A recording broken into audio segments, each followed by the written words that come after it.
When people think of Disneyland, they think of rides, characters, fireworks. But Disneyland Handcrafted tells a very different story. This documentary isn't about attractions, it's about risk, pressure, and craft. Watching something impossible come to life, one handmade piece at a time.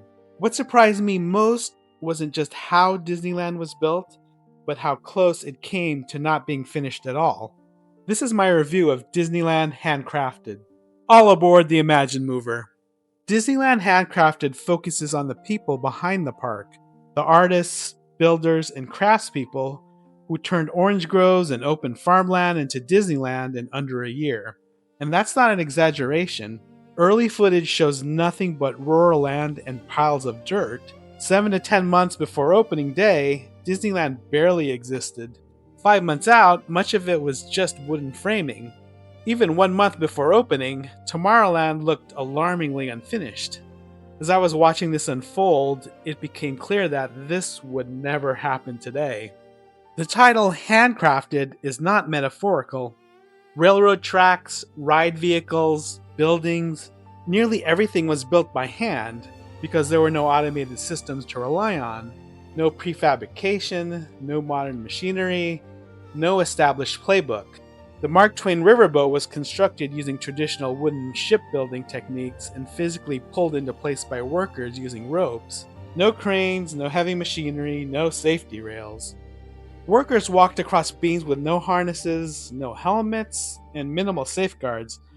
Honestly, it's hard to believe no one was seriously injured during construction, at least that I know of. It feels reckless by today's standards, but also incredibly human. One of the most fascinating parts of the documentary is how often things simply didn't work at first. The rivers of America was filled with water and promptly drained itself. No one had realized it would happen. There were no models, no simulations. They had to solve the problem on the spot, with opening day looming. At one point, half the money was already spent, and yet there was nothing that appeared guest-ready.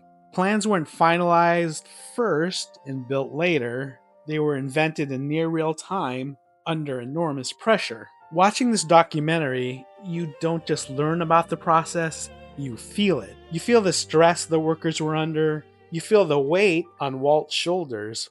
Walt Disney wasn't just directing another one of his studio projects. He was risking everything, financially and reputationally. It was a wild proposition to pull much of the studio away from filmmaking to build out a concept that had never existed before. He already prepped himself in case this failed.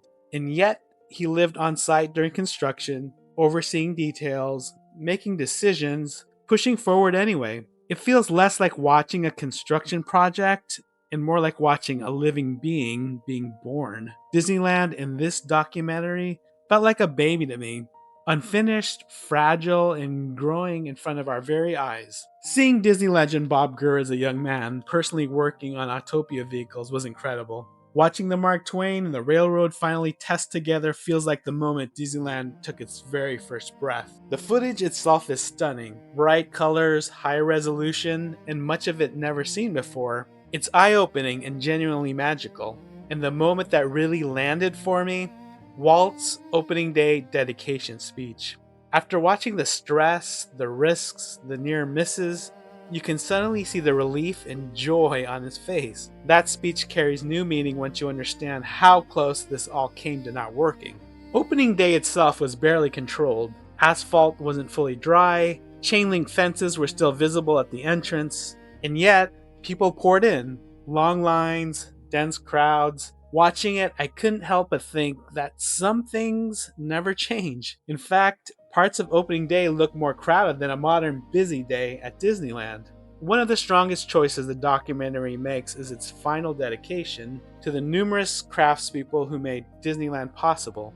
This wasn't just Walt's dream. It was built by fully dedicated and hardworking people who probably didn't quite realize that they were in the middle of making something historic.